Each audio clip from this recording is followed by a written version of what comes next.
صاحب ہیں، ان کے پاس شاید بہت وسائل نہیں تھے، تب بھی انہوں نے اپنی حیثیت میں رہتے ہوئے پاکستان کے ایجوکیشن سسٹم کے اندر ایک بڑا ٹینجبل چینج لانے کی کوشش کریں، چھوٹے سے اپنے اس فیئر کے اندر جس کو وہ انفلوئنس کر سکتے ہیں. وہ ایک اسکول چلاتے ہیں، ایک ایسا اسکول جو کہ ان بچوں کو جو جھونپڑیوں میں رہتے ہیں، جن کے پاس شاید پراپر گھر نہیں ہے رہنے کے لیے، وہ ان کو بھی وہاں پر مفت تعلیم دیتے ہیں اور سارے ان کے معاملات جو وہ مینج کر سکتے ہیں وہ خود کرتے ہیں. اس سے پہلے کہ وہ اسٹیج پہ آئیں بات کریں ہم سے، ہم پہلے ان کی کہانی دیکھتے ہیں، پھر میں ان کو بلاتا ہوں.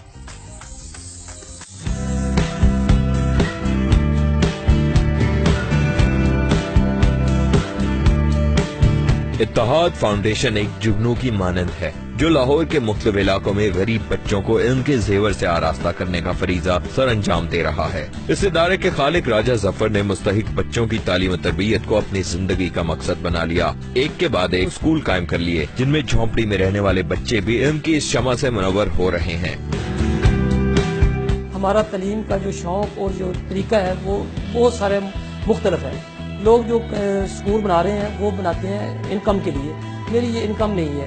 اتحاد فاؤنڈیشن کے 20 اسکول ایک منظم ادارے کے طور پر اپنی خدمات سر انجام دے رہے ہیں جہاں یونیفارم میں ملبوس اساتذہ دینی و دنیاوی تعلیم سکھاتے ہیں.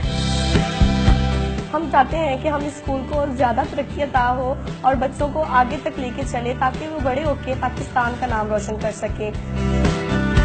طالب علموں کی کتابوں یونیفارم کے اخراجات ادارہ خود اٹھاتا ہے اور اس کے علاوہ فیس کا بوجھ نہ اٹھانے والے لاتعداد بچے بھی اس ادارے کے سائے تلے تعلیم حاصل کرتے ہیں.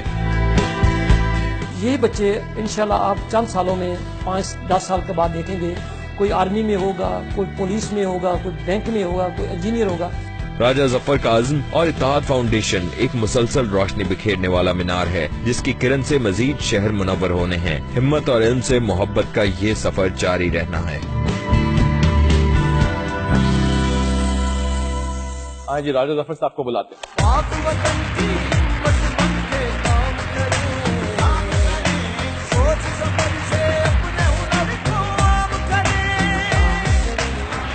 اتحاد فاؤنڈیشن یہ خواب تھا آپ کا یا کسی اور نے شروع کیا، آپ نے کنٹینیو کیا، کیسے ہوا ہے؟ نہیں، میرا یہ خواب تھا، اس لیے کہ میں ایک بیکورڈ علاقے سے میری رہائش ہے شور کوٹ میں.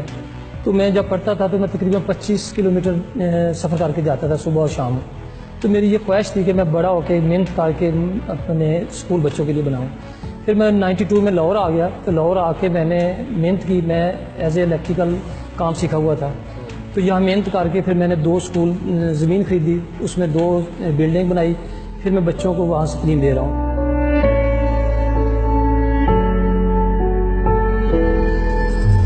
اور میں پھر آج کل کچی آبادیوں میں اسکول بنا رہا ہوں. اس ٹائم میرے 7 اسکول چل رہے ہیں. جو جگیوں میں اسکول ہیں وہ میں اپنا موٹر وے کے قریب ہیں. میں وہاں سے ایک دفعہ گزرا تھا تو دیکھا کہ بچے کافی سارے کھیل رہے تھے. میرا خیال آیا کہ ان بچوں کو بھی پڑھاؤں. اب میں نے جو پکھی واس لوگ ہیں نا جگیوں ہیں، اس میں 2 اسکول میں نے چلا رہا ہوں. مطلب اچھا، جی جی، بہت اچھا. یہ بتائیں کہ یہ 7 اسکول بنانا، اس کی پورا جو معاملہ ہے اس میں تو بڑا پیسہ درکار ہے. جی، پیسہ اس طرح ہے کہ میں کوئی ایک دم شروع نہیں کیے. میں کوئی عرصے پہلے ایک پلاٹ خریدا تھا یہ ادھر باغڑیاں سائڈ پہ نا. تو اس کے بعد پھر میں دوسرے سال تھوڑی سی بلڈنگ بنائی، تیسرے سال اس سے زیادہ بلڈنگ بنائی. پھر آہستہ آہستہ مکمل کیا. مکمل کرنے کے بعد میں 2014 میں اس کو پہلا اسکول شروع کر دیا. جنت میں اپنی جگہ بنایا جا رہا ہے. بس کوشش تو یہی ہے کہ دنیا میں بھی کمایا لیکن آگے جانے کے لیے. کیا سب سے بڑا چیلنج کیا ہے آپ کو جب آپ نے؟ چیلنج ابھی تک تو الحمدللہ نہیں آیا، لیکن میرا یہ مسئلہ یہ آ گیا کہ اس سے آگے میں بڑھ نہیں سکتا، اسکول نہیں بنا سکتا. پیسے نہیں ہے؟ جی، پیسے نہیں.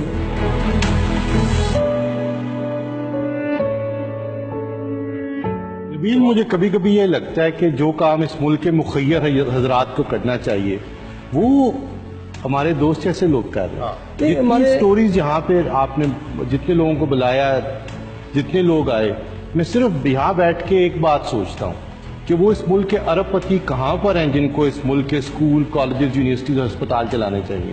یہ تو مجھے آپ جیسے لوگ اب بڑھ کے یہ کام کر رہے ہیں. اللہ آپ کو ہمت دے اور کامیابی دے، اور آپ کو دیکھ کر اس ملک کے مخیر حضرات کو بھی یہ توفیق دے اور ہمت دے کہ وہ اس طرح کے کام کر سکیں. سر، مسئلہ یہ ہوتا ہے کہ جو پیاسا ہوتا ہے اس کو پیاس کی قدر ہوتی ہے. میں ایک مطلب گزرا ہوں اس معاشرے میں، بھائی جو بیکورڈ علاقہ ہے مجھے پتہ ہے تعلیم کی کیا ضرورت ہے، مطلب کی تعلیم ہونی چاہیے. جو مطلب پیدائشی طور پہ لینڈ لارڈ آدمی ہے اس کو نہیں پتا کہ غریب کہاں رہتا ہے، اس کے مسائل کیا ہے، اس کی پرابلم کیا ہے.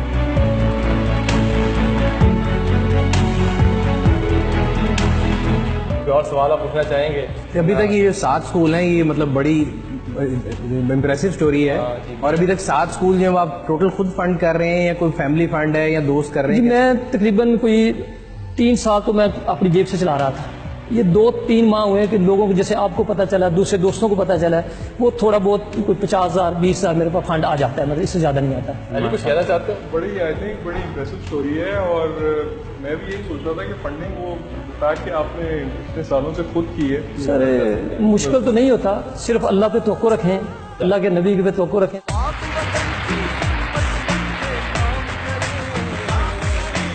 بہت بہت شکریہ. یہ پورے پاکستان میں پھیلے. انشاءاللہ جی انشاءاللہ. بس آپ کا مشکور ہے کہ آپ نے تعاون کیا کہ خیالات اظہار کرنے کا. صاحب آپ جیسے لوگ بڑے بہادر ہوتے ہیں اور Thank you, ہمارے thank شو you. پہ آنے سے ہمارے شو کو 4 چاند لگ جاتے ہیں. آپ سے لوگ تھینک یو. بہت شکریہ. شکریہ. Thank you very much.